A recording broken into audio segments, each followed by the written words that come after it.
Welcome everyone, my name's Dom, and Sony, we need to have a talk for a sec. I've heard of your recent little debacle with the whole PlayStation 4 to PlayStation 5 free upgrades, but not free upgrades, but now they're free upgrades for Horizon Forbidden West, and it took me a while to kind of gather my thoughts up, and I wanted to make this video to really kind of deep dive into the arguments for what is going on with Sony and what is going on in the gaming community, especially when it comes to regards of this whole free upgrade thing. So let's get into it. Who's behind the mask?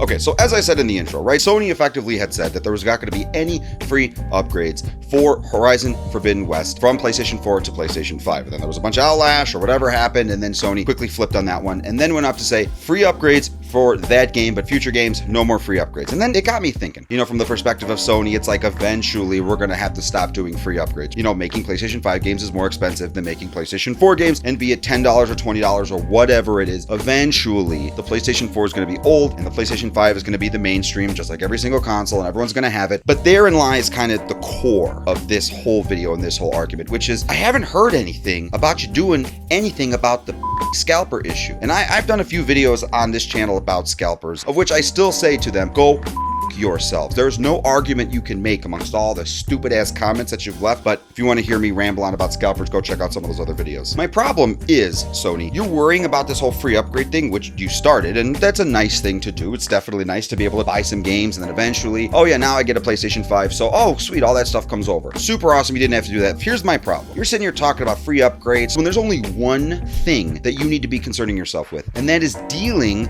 with the scalpers. The last thing I heard about scalpers, when Austin Evans did that whole thing with the heatsink debacle with the new model PlayStation 5, and supposedly it was hotter, cooler, I don't want to get into that whole thing, but when scalpers found out that it's possible that the original PlayStation 5 model ran cooler, they hiked up the prices of the original of their stock of, I just can't believe it. I can't believe this is still a thing almost an entire year after the PlayStation 5 has come out. This is ridiculous. What is it that you are doing about this? Because I know that this is not something that you want. You are selling the consoles, at least you were, at a loss. And the problem is you need to make up the money that you dumped into developing that console. A great way to do that is by all the profit that you get from your services, PlayStation Now, PlayStation Plus, and all those units that are just sitting in warehouses, they're not making you any money. So I know that you want those consoles in people's hands. Instead of doing whatever it is that you're doing with all this other crap, fix that. Get the consoles into people's hands. You have people that want to buy the stuff, man. I have friends that still can't get their hands on them. They have the cash. They're ready to go. They've been long-term PlayStation fans. What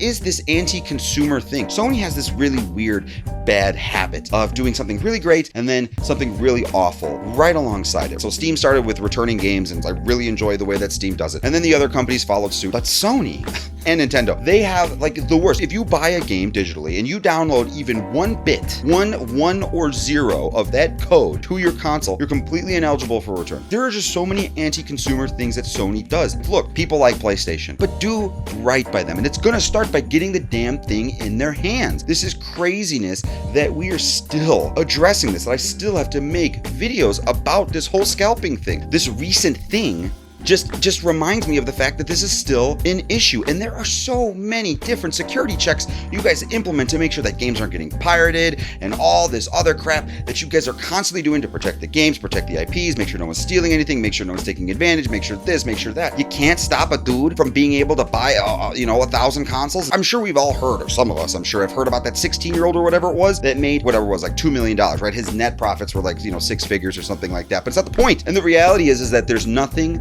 that you can do to actually get people to stop buying the consoles. Eventually a birthday comes up, they get money that suddenly pops up, they've been saving, they just have the cash, they have the disposable income, and they really want it. Sure, here you go, $1,200, yeah, go ahead, I'll buy. They don't care. For a lot of other people, they'll look at it and go like, yeah, no, I'm not going to spend $1,200 on it. That's ridiculous, that's ridiculous, that's ridiculous. But for other people, it's like, well, you know what, I make $30,000 a month, I don't care. And that's the problem, is like the audience is so fragmented, and the reality is the scalpers know this, and they're going to continue to take advantage of it as long as you allow it. So Sony, let me know, let us know, what is it that you're doing about this? Because it shouldn't take government intervention like they did in Europe for you to actually be able to stop this. And look, I get it, Target and Walmart and GameStop, and you know what, they're trying little stuff here and there, but the bots are still getting in and they're still getting the damn consoles. But you know what? It's not Walmart's responsibility. Screw their distribution network or set up whatever contract you have with them in order to sell consoles, deal with the scalpers, or we are not giving you anything. People will still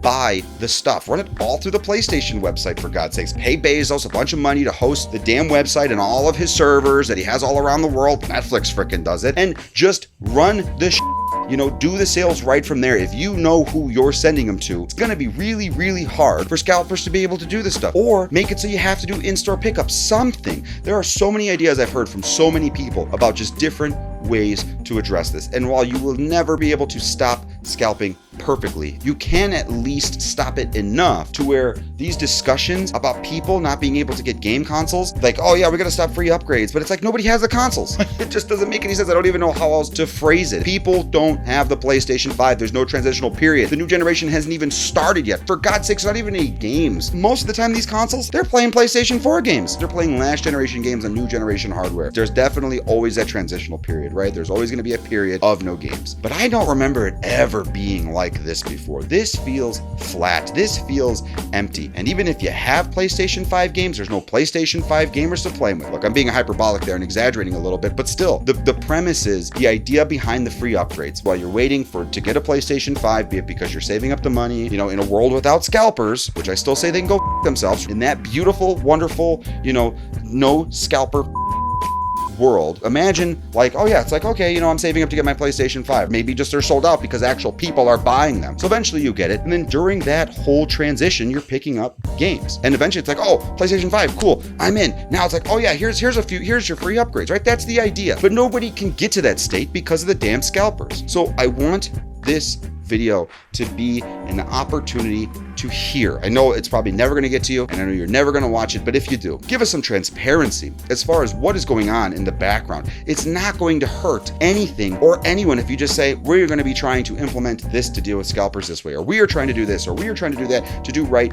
by your customers, which is what every single company should be doing. And transparency is a great way to do it when you're just not getting it right. We'll appreciate the honesty. We really will. So to conclude this video, Sony, if you're listening, if you're watching, let me know down below. Actually, I know Sony's never going to do that in a million years, but if you're not Sony, please let me know down below your thoughts as well on the whole thing. If you enjoyed this video, please consider hitting the like button. If you're new here, please consider subscribing. There's a bunch of cool stuff all over the place. You can check out some videos. I say this all the time. Please consider sharing the video. It helps the channel out a lot. And as always, talk to you soon.